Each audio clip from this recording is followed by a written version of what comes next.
Alright, here we go. I'm gonna make a barbecue sauce. Those are the Anjou chilies. And you can make a generalization about Mexican chilies that the bigger they are, the sweeter they are, and not hot. And the smaller they are, the hotter they are. So these, again, are, I believe, are Anjou, and they are super sweet. Matter of fact, I think their name is something about a raisin, because they are really sweet as a raisin. These are your average, what they call, usually referred to as California chilies, I guess. And, I take the seeds out. I'm not totally against seeds, but sometimes it tends to make a lot of the substance or the texture if we leave them in there. Probably lots of fiber. There we are. Water, Anjou, California chilies, and those are the Arbo chilies, the little ones. And again, the smaller they are, the hotter they are. And those are my spice. I have a big container of those, and I add them into everything. And those are medjool dates. Add that sweetness to the barbecue sauce. No oil in there whatsoever.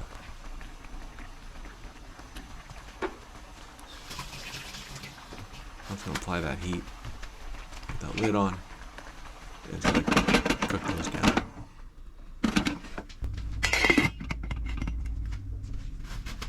There we are.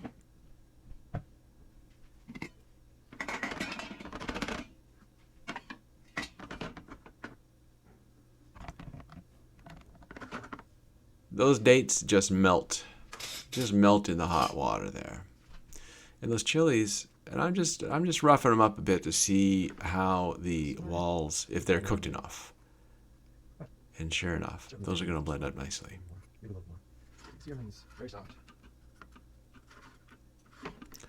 Off into the blender. I like these older Vitamixes. I like the way they operate. But I have to admit, the new ones, the shape of the top is more conducive to getting all the ingredients to start blending. This one here, making smoothies and things is challenged with that small bottom on there, and they changed that. But anyway, I like these old ones. I like to pick them up. If I see them on Craigslist, I'll always buy them. So I might have a few of them. They break too.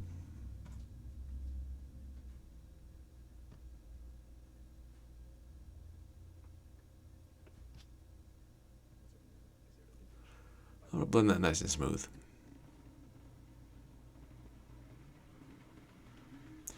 So you can see a cup of rendered fat right next to the blender there. Again, I've eliminated all omega-6s. And I'm, in this order, I cook with water, butter, and rendered fats. Just take that out of there. I'll clean out the blender a little bit. And that's water I use. All the water I use is coming from the Olympia artesian well.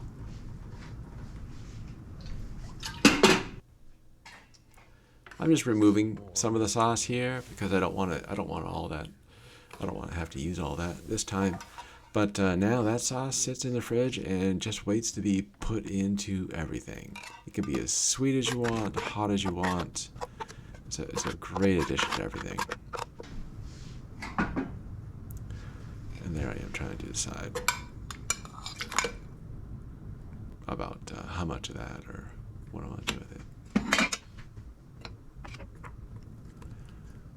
So that pork chops from Moki at Coffee Creek Community Gardens and her CSA meat share. And we're very happy with that. So this is a local pork. Instapot, Instant Pot. That I don't even mess around. I put whole chickens in my 6-quart Instapot. Take them out. I have the stock or the water, and that I use for everything. And then I have the nicely cooked off chicken that's falling off the bone. And so I separate those, and then that's how I deal with it. I don't bone it. I don't get the boards dirty.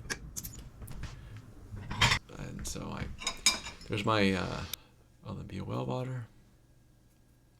So yeah, if I can avoid dirtying a board with meat, that's what I do. Yeah, you'll see me won't put meat on a board very often. And that's going to be for my pasta.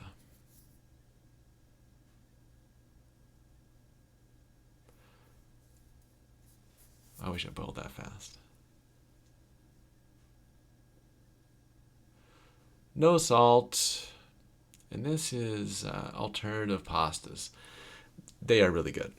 I can't say enough good stuff about there's chickpea pasta, there's lentil pasta, there's several different types of wheat alternatives. And I'm not bashing on wheat. We need wheat, and wheat is very good when it's not been processed or enriched. But these pastas I say are better pasta than wheat pasta. They keep their shape really well. It's hard to overcook it. They're really nice. I will say that the lentil pasta overcooks easier than the chickpea pasta. So I'd have to say my favorite alternative pasta would be the chickpea pasta.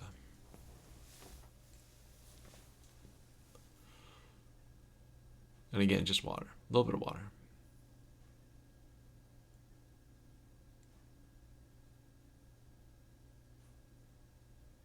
So here I noticed maybe it could have been a little more intense in flavors. You know, that sauce right there includes your sweetness and your salt, even, and your heat.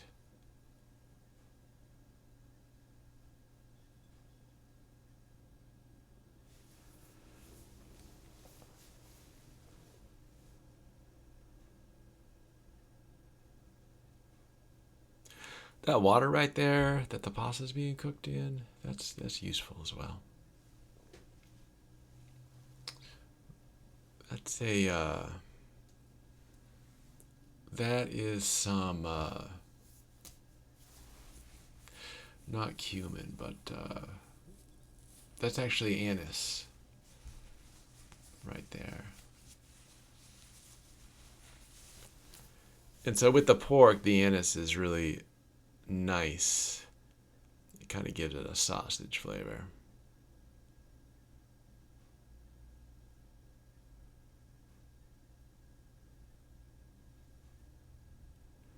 I'll get that out of there.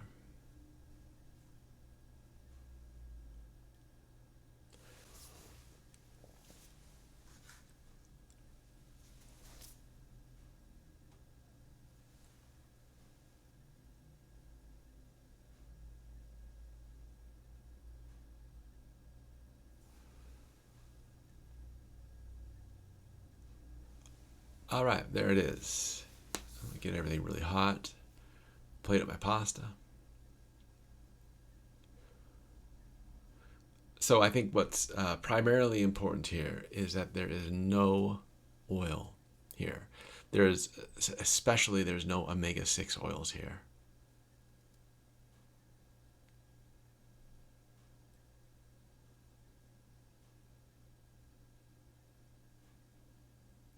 There we go. It's a nice dish. The pork is nice. So there you go. Voila.